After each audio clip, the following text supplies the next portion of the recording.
Bon, qu'on se le dise, le meilleur chocolat, il est belge, non? Enfin, je sais pas. Non?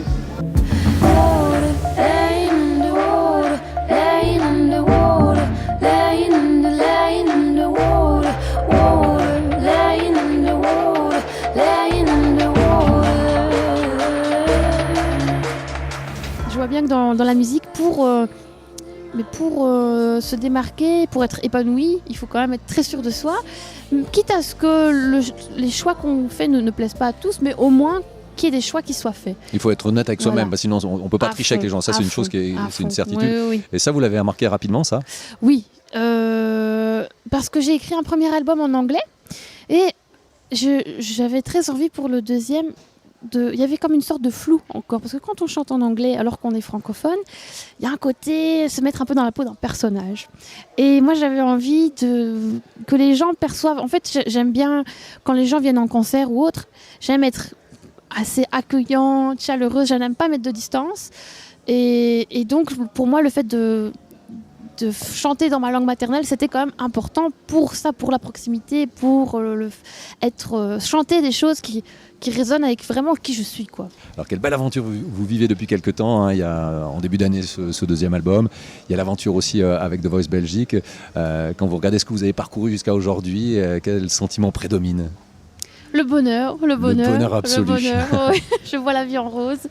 Non, c'est vrai que j'ai la chance de faire partie de ces gens dont la musique c'est le métier, donc c'est une chance.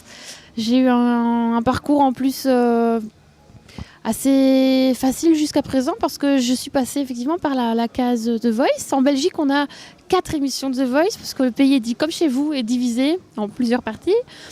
Et ça m'a permis de rencontrer... J'ai pas gagné l'émission, mais il y avait un gars qui était dans le jury, qui a ensuite créé un petit label, rien que pour moi, je suis la seule personne de ce label, et puis de signer avec des plus gros labels, et puis de faire un album, et un deuxième album aujourd'hui. Voilà. Donc il y avait une totale liberté une fois que cette aventure est passée, parce que c'est vrai que souvent on peut avoir cette image de gens qui sont derrière et qui imposent. Oui, c'est vrai que... Alors surtout quand on sort de... On m'avait quand même prévenu le côté télécrochet qui peut coller un peu à la peau et qui peut être un peu négatif. Mais on a beaucoup travaillé pour passer au-dessus de ça, quoi.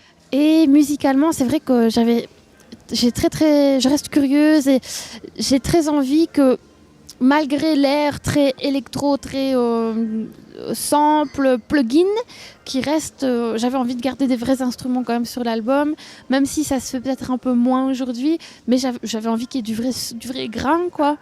Et donc j'ai eu la chance pour mon album Madame de collaborer avec un arrangeur extraordinaire qui bosse avec Bon Iver, dont je suis super fan, et qui sera là demain, on m'a dit, au Montreux Festival. Et donc j'ai eu cette chance, c'est vrai. Et puis d'autres, il y a des batteries qui sont aussi qui sont vraies.